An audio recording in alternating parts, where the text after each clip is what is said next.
Hi, ladies. Here we are, episode 5, Mom Proof. Here we are. Say back. the art of being comfortable with the uncomfortable. We actually haven't said it all together before. That was fun. That was good. I've heard it more and more, though. It's so funny. It seems like that phrase, I think we might have thought we created, but Why can't we think that? People are talking about that. It's okay not to be okay. Yeah. Yeah. Those lessons. You seem so far. I know. So close, but yet so far away. Why is it that you think it's so relevant right now that we're even talking about being uncomfortable? No, being comfortable with the uncomfortable. It seems so relevant. I think people are being more authentic. They're, before it was like, how are you? Great, no matter what. And people are just expressing themselves a lot more. Yeah. I think so too. But what to do with it, right? This is where, as parents, we have to teach our kids it's okay not to be okay. You don't have to feel good all the time. No. Because we don't. No. I do most of the time. You do. But it took me a long, long time. I'm so much older. I'm way older than y'all too. So How do we tell that to like our 12-year-olds and our 18-year-olds? And when it seems so stressful, the world does seem so chaotic, I think, right now especially. But remaining authentic can be really hard. I'm sorry. Go ahead, Sam. No, I was just going to say, it's like what we always say, though. They are going to mimic what you do. Like if you're calm under chaos, then that's what they're going to learn, that you stay calm. Yeah. And along with giving them tips and teaching them different coping skills. But I think it definitely has to do with you doing it yourself. Doing what yourself? Practice. Modeling the behavior. We'll give an example then. Let's do an example of when we thought we did a great job of that, or maybe we didn't do a great job. That might be more vulnerable, which I think is a huge key to authenticity, by the way. Oh, no, being vulnerable. It stinks, but like saints. Well, yeah. It stinks, but it helps people see that you are authentic. Okay, that's true. Yeah. Okay, so last episode I was all talking about how I didn't feel loved, right? And then y'all put the clips all over the internet. So then you felt vulnerable. Like, wow, okay, did you get some love? Oh, wait. No, the question is, do you love yourself a little bit more? Yes. Than you did Jamie. last week? Good reframe. Because that's what really matters. It is. And I think it just showed, I'm not sure if my kids watched it or my spouse, but I know some of my friends may have, but I feel like that vulnerability then takes this load off. It's something like you're kind of hiding something and it's so heavy and it's so much work. And if you're just like sometimes I'm not feeling very loved, like just my whole existence. And then people will be there for you. And then you feel strong in the sense of like people do love you. But like you just said, James, it really does start from inside. And I have a higher power. I mean, I'm Christian, so that's some of how that is validated for me. Right. But if you're not, you still have to know your worth is inside, just because your heart's beating. I mean, that's it alone. That's enough purpose. It's true. I love that. Thanks. I feel like I have to. But I mean, do you feel like we model it to the kids? Like, besides that, there was a clip that we put on, Instagram. I was doing some homework the other day on finding some parenting stuff, and I found, I asked my daughter if I could use this example. I can't remember what her answer was, but I'm going to use it anyway. What happened was we got into a conversation about something that happened that she had done wrong, and she hurt someone. It was a total accident, and she hurt herself. I mean, it was an accident that caused pain, right? Like everyone a physical was okay. Accident. Yes. Okay, not emotional. But she also got punished for it. She got grounded because she did something she probably shouldn't have done, or just maybe went a little too fast. I mean, it was wrecking a razor. So and we've all done that. So my PTSD was, shit, I think I may have been too hard on her. I think I grounded her. In your parenting, at that stage, you were in my authoritative. parenting. Yeah, like poof. You did something wrong. No matter Punish. what. Yeah, lesson, action, consequence. Ooh. So I didn't sleep good last night, y'all. I felt so bad. I felt guilty. But you know what? I wrote her a note and said, hey, I feel like I could have done that differently. So as a parent today, that's huge. I would do it differently. And you were vulnerable to Thank her. God and they're all out of the house. Right. But look how vulnerable you were to her. And did she respond in a way that was so accepting? Aw. And that's love probably it. good because then that helps her evolve. Yep. Right? Totally. Because that gets stuck inside your nervous system. The Absolutely. accident and then the fact that you then got in trouble for something that you didn't mean to happen. See? The But mistake, then- and you but got no, but punitive then- consequences. But then my you God. brought it up to her and you apologize. You know, I'll tell you, I mean, I had a pretty tough childhood, but my mom had never, ever acknowledged or apologized. I remember you mentioning this. This is And tough. recently we were having a conversation, but she was talking about one of my other siblings. She wasn't talking about me. So I said to her, and she was like, I don't know why they're so mad at me. And I was like, Mom, I was like, you have to apologize. Sometimes even if you don't agree with people and they're telling you that you did something, when, you know, if they're like us as adults, let's say, or even our kids are telling us, well, you hurt my feelings a long time ago when you did something. Yeah. Instead of arguing, then you just need to acknowledge them and say, So good. I understand what you're saying, and I'm very sorry for any pain I caused you. Oh my Wasn't gosh. intentional. You sounded just like a therapist, Sandra. I know, but did. That is exactly. Don't you agree? That is was what a nicely- therapist would nicely say. done. Apology. Right. Yeah. Yes. Accept Apologies it. are so But important. even like do not argue when at there's- my age, Good one. after all these years, she apologized, and it was like a game changer in my mind. She did. She did apologize to after you? I said that to her. Then she apologized, and it was a complete.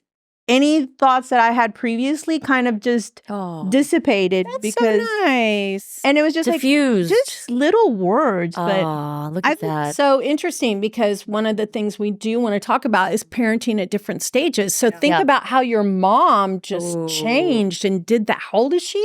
76. Nice. See, that's great. Nice. You can still keep growing. You can and still keep learning. growing. Yes. We still keep doing that. So, like the intersection of like our growth stages as humans, and then we have our different roles: mom, sister, wife, partner, whatever. And then we have our kids or the loved ones, people we care about, their stages of development and transformation. And then the intersection of that. Can you imagine trying to do that math, number one? That would be really scary. Okay, I Like, would I love just did a that. math problem right You there. did. But I love the it. That's a second- word problem for a therapy test. If I you were feel on like. this phase and your kid, but all that to say, like acceptance of that, like just, you know, you're authentic, but then you accept, because that's hard. And for her to accept, for your mom to acknowledge that and then do something about it. Wow. That's really cool. That gives me inspiration. And I have had my oldest say things to me where she remembered a situation where I must have swatted her. She said I was swatting a lot. Oh, that's okay. And That's okay. and she will be like, at me. Mom, you know, you're don't rescue me. But so it was funny because she remembered it, and she will say like, you know, that was a really hard time for her. And I'm like, and you want to defend, and I've said, I don't remember, and I don't know if that's worse. Maybe I've blocked it out. Maybe. But I was a new mom, and I feel very sad that I did that. And she's like, Okay. it's okay. And I Well, did say, but Can I okay. just say one thing? Yeah. That's what my mom would say. I don't remember. don't- and I it would didn't make me remember. really angry. Well, good It's information. beside the point. Hold on. I This did- has to be a tip here. Well, because the I tip just is to I just say, said to Avery, I'm sure I don't it's remember. true. Yes, because It must be true, though, I said. from It must- personal to experience be and true. listening to that my entire life, when someone tells you I don't remember, it's like they're telling you that's Dismissing not it. true. You're dismissing You're me. dismissing it. So just good say, point. Yeah, what should we say? just acknowledge it and say that must have been really painful, and I'm sorry for causing I you will that go pain. back. 'Cause I've Wow. already said I don't Okay. remember, and I've said what you said, but I needed to extract the I don't once remember. again, Damn. we better save for therapy for our kids. I mean, we think we're doing it right, but Look at that. we learn as we go. We do learn as we right? go from each other and from our traumas, but so we have Our to be real kids. gentle, you know? I think that's a real takeaway. I think so too. That's really important, to accept and allow yourself To- just to know that you're going to make Grace. mistakes. Yes, Yes, allow some grace. grace. You're right. Yeah, and it's not like, I think in going with being authentic, it's like we make mistakes. There is no real book Oh, on how to That's parent, so right? nice. Like I Mhm. parented one child. I only have two. So I parented Sophia one way, and then I parent Colin a different way. And I've tried to go back because I've grown during that time too, just from things that I've been doing to just myself be a better person or feel better about myself, you know? And so I've learned. And when I look back, I was really a mean parent. Like, I thought that I was doing the right thing, but I was very authoritative. I was very, I'm the boss. You do what I say. Management by fear. So, that is just okay though. Yeah. Because I really do believe that. I believe that about everybody because we're not perfect. It's okay to do what we think is right at that time. Yes. And you have to forgive yourself later when you understand that you could have done different. Big time. And that's important for our kids too. Oftentimes they think they make a mistake and that defines them, right? Oh, I did this. I skipped school. And now I'm a loser. Yep. And then they get the whole imposter syndrome thing, completely. Right? Well, kind of where that goes. Yes. And I hope we can talk more about that next time. Okay. But I was thinking as a way to kind of remedy, I don't know if that's the right word, but you know how when we read about happiness and joy and optimism, there's so much science behind it. And I think if we could take away anything, it's showing our kids, I have made mistakes, but I've always chosen to look at the brighter side. What can I take from it? What can I learn? And there's some studies, right? I mean, we were talking about book, that. The Happiness Project. I mean, that's a Harvard study. That's a Harvard study. Come on now. Yeah. Arthur C. Brooks, professor. He's amazing. And that took a long time. That was a lot of research. Big time. And for us to know that it really does make you a better person if you're more optimistic. Yes. Reconfigure in the brain and wiring. Rewire.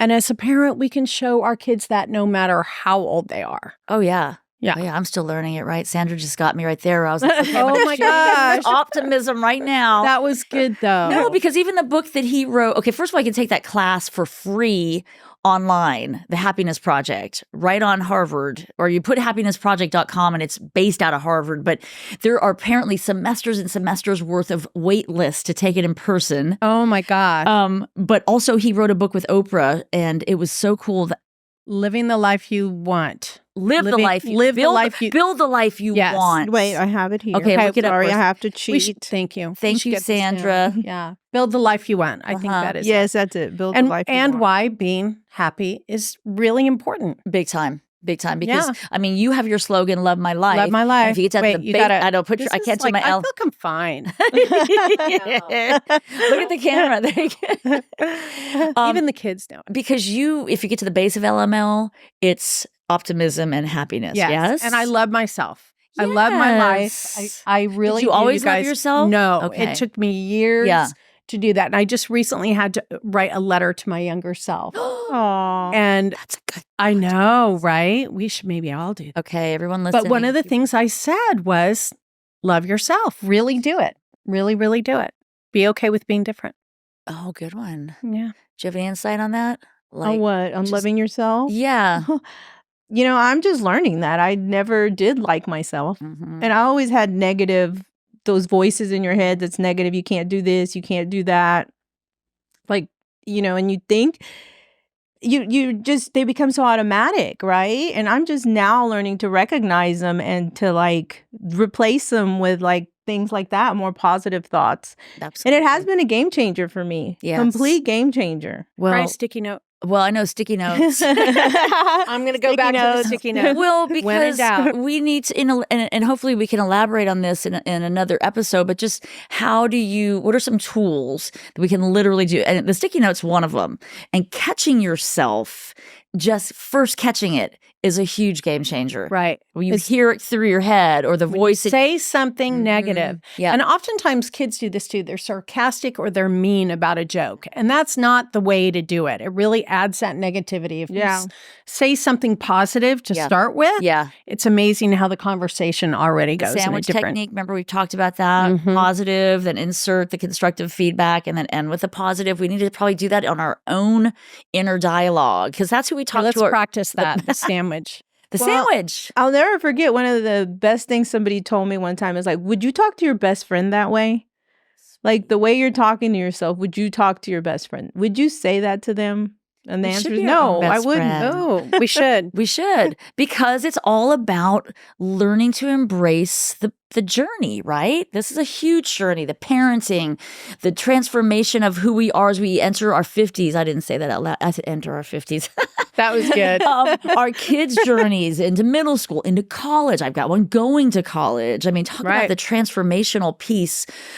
Before my mom passed recently, she was so good at this. She always reminded me to have a letter written to them, to each kid, as they went into elementary, middle, high school, and then college. And so I need to pick that habit back up, because we have a document, or what I'm trying, just a binder of it. And it's so cool as someone wishes you that, like, here's what I hope for you. Parents in your do that. next. That's a good tip. Oh, that's Good amazing. tip. Yes. Good tip. So anyway. I love that. I do too. Thank Yeah. you. Ooh, is it question time? Okay. I love the question jar. I think, who hasn't pulled one? I did it last time. Go cat. Go cat. Okay. Do y'all smell hot dogs? Kind of do. Okay, just in our studio, someone may be eating hot dogs. So fancy. Okay, what's your go-to strategy for pretending you're not completely bewildered by the latest parenting trends and new gadgets your kids insist are essential for survival, like the iPhone 16? Oh, I told mine, you just wait. We're not getting it right now. Yeah. There's a wait list right now. Yeah. What's your go-to strategy for pretending you're not completely bewildered by parenting trends or the gadgets kids want? Well, we always can say, Oh gosh, I mean, there's so many. you have a strategy for that? No, What is well, your my strategy? strategy is to just listen. Oh, I I like that. acknowledge that I don't know what you're talking about, and then have him explain it to me. Good one. Because He's very I have a technology savvy. 11-year-old, and he's always telling me all these things, and I'm like, "How do you know that? How did you do that?" Or actually, I got stung by a yellow jacket 2 days ago, Oh, and anyway, the pain didn't start till 24 hours later. no. And he goes to Chat GPT and asks Chat So GPT. cool. He's such a Anyway, caretaker, he though. gave me a remedy, It worked. told me what to do. Yes. You couldn't Google that, though? See, I get confused. Well, that's what And I did. I Yes. Googled, and he goes, "Mom, if you really want precise information, Look at that. then you need to go to Chat GPT." So but you didn't even try to pretend No. you weren't bewildered. You just leaned There's too into many the knowledge things. of the digital citizen there. Okay, That well, made it- I am bewildered by some parenting techniques. Oh, and yeah. and please, if I offend anyone, I'm sorry. I'll take a big dose, so shut the fuck up. But some of this passive parenting, Oh, no. I just don't understand it. Yeah. And I've been around some people that have a friend that has done it, and I take that dose. Sometimes I double the dose. Ooh, shut the fuck Just I remain in shock sometimes. I just gentle parenting. Gentle, is that what that's Yes. called? Gentle Okay. parenting. I don't think. I just saw a meme or something about an old school baby boomer parent and her daughter trying to teach her how to parent with the kid in the middle. I was like, ooh, Ooh, that's a good one. I like to see oh, that. Right? I'm grateful. My kids don't give me a hard time for Yeah. being a Gigi with the grandkid. Oh, like I can. it's But anyway, Gigi. okay. So what? That's mine. I I take a think- double dose if I have to. Yeah, I think it's just, you're right. I think it's just calling bullshit where there's bullshit. I mean, I probably am not the best at filters. I'm Oh lear- no! No. Really? Yeah. Wow. Wow. See, that sarcasm may or may not affect my Oh inner- no! Did that my, hurt you? maybe. There, I need to take My my inner dose. voice said, fuck off.